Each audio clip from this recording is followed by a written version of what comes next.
எல்லாருக்கும் ஹாய். இன்றைக்கி என்ன பார்க்க போகிறோன்னா, சிக்கன் பிரியாணி 65 காம்போ தான் பார்க்க போகிறோம். இது மேக்ஸிமம் எல்லாருக்கும் தெரியும், இருந்தாலும் என்னோடய ஸ்டைலில் எப்படி பண்ணுறதுன்னு பார்க்கலாம். ஃபஸ்ட்டு சிக்கனை கழுவி ஒரு ஓரமாக தண்ணி வடிய வச்சுக்கணும். அடுத்து ஒரு குக்கர் எடுத்துகிட்டு எண்ணெய் ப்ளஸ் நெய் ரெண்டுமே கண்டிப்பாக போட்டே ஆகணும். நெய் போட்டால் தான் அதோட டேஸ்ட்டே. 10 ரூபா பாக்கெட் கூட வாங்கி போட்டுக்கோங்க. அதுக்கப்புறம் அந்த கரம் மசாலா, ஹோல் கரம் மசாலா, முந்திரி பருப்பு இருந்தால் போட்டுக்கலாம், இல்லைன்னா வேணாம்.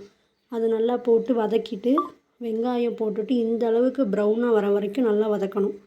வதக்குனதுக்கப்புறம் இஞ்சி பூண்டு பேஸ்ட் போடணும். இஞ்சி பூண்டு பேஸ்ட் ஸ்மெல் போகிற வரைக்கும் வெயிட் பண்ணிவிட்டு புதினா, கொத்தமல்லி ரெண்டுமே ஒரு கைப்பிடி போட்டு நல்லா வதக்கணும். வதக்குனதுக்கப்புறம் தக்காளி, தேவையான அளவு தக்காளி போட்டு ஒரு மீடியம் சைஸ் ஒரு தக்காளி போதும். அப்புறம் பிரியாணி மசாலா, கொஞ்சோண்டு தயிர் ரெண்டையும் ஊற்றி நல்லா மிக்ஸ் பண்ணிக்கணும், எண்ணெய் பிரிஞ்சு வர வரைக்கும். அதுக்கப்புறம் சிக்கனை போட்டு சிக்கன் ஒரு ஹாஃப் குக்கு, அதாவது ஒரு 10 மினிட்ஸ் வேக வச்சுக்கோங்க போதும். விட்டு சிக்கன் வேகிறதுக்காக கொஞ்சம் மூடி போட்டு மூடி வச்சுக்கிறேன். நாங்கள் சீரக சம்பாவில் தான் சிக்கன் பிரியாணி பண்ணியிருந்தோம். ஸோ சீரக சம்பாவை நல்லா ஒரு 20 நிமிஷம் ஊற வச்சுக்கணும்.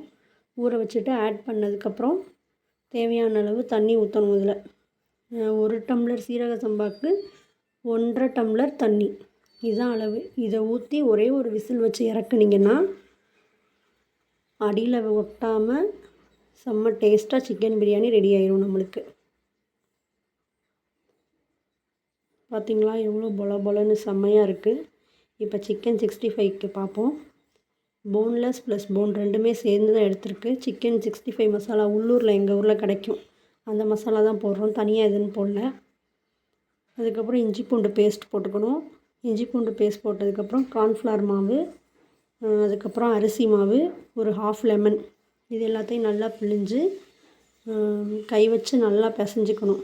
பிசைஞ்சு ஒரு 1/2 ஹவர்லேருந்து 1 ஹவர் ஊற வைக்கணும். அதுக்கப்புறம் நம்ம பொரித்து சாப்பிட்டோன்னா அருமையாக இருக்கும். இந்த இருக்கு பாருங்கள், அப்படியே ரெட்டிஷ்ஷாக. நீங்களும் ட்ரை பண்ணி பாருங்கள் இந்த காம்போவை.